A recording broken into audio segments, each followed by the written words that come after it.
Welcome back to the Fascist Housewives of Washington, D.C. In our last episodes, we have met quite the crew, including the wife of Speaker of the House Mike Johnson, Kelly Johnson. But today, we're actually talking about Mikey himself, because plot twist, this time, he's the housewife. Before we dive in, make sure you like and subscribe. It's really the best way for you to show support for my channel. You guys are amazing. I appreciate your support. I'm still just figuring this out. We're in it together. All right, let's get back to Mikey. And today, we won't be talking about Mikey's obsession with gay people. Well, not exactly. Instead, we're talking about Mikey's home away from home. The $3.7 million townhouse that he's sharing with, no, not his wife, but a roommate. And not just any roommate, an evangelical pastor. And this story is actually insane, so just stick with me. Just like we've already talked about how many in the MAGA regime are living in military bases, well, Mikey's living somewhere else. Mike Johnson is living in a secret DC townhouse owned by a mega MAGA donor. And when asked about it, Mike's camp said that he pays fair market value, but when asked exactly how much that was,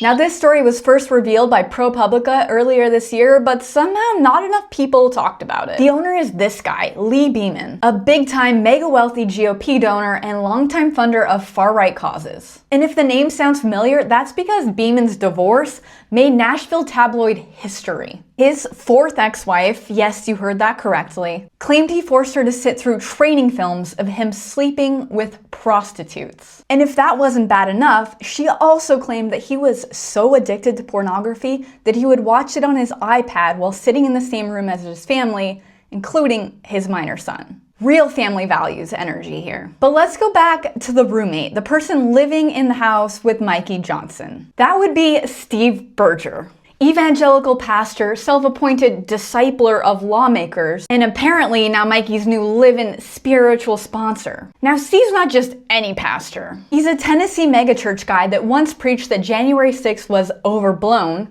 has called the separation of church and state a delusional lie, and has described global institutions as demonic. And now he calls himself a minister to members of Congress. This is currently on his website. And as you would guess, he's a real upstanding guy in other ways too.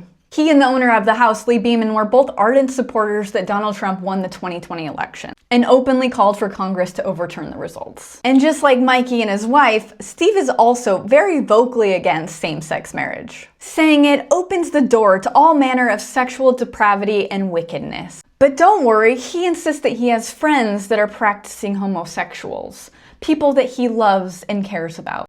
Oh, Steve, we know. But since the beginning of the year, interviews and videos have shown Mike leaving the house every morning and returning every evening, without his wife, Kelly. And one day that Mikey was there, Bergman was also seen there opening the front door barefoot in his pajama bottoms. It's not just Steve and Mike that have been seen living at the house. It's also other members of Congress, including Andy Ogles. It's become a strange, far-right evangelical frat house for the far-right faithful. And here's where it stops just being weird and starts being dangerous. Because this isn't just a story about a few Republican men having a Jesus-themed slumber party. This is about the blurring of church and state, the very thing that America was built to prevent. You've got the Speaker of the House, second in line to the US presidency, literally living under the roof of a pastor whose mission is to disciple lawmakers and translate biblical principles into policy. All in a house owned by a four-time divorcee with some very non-biblical extracurriculars.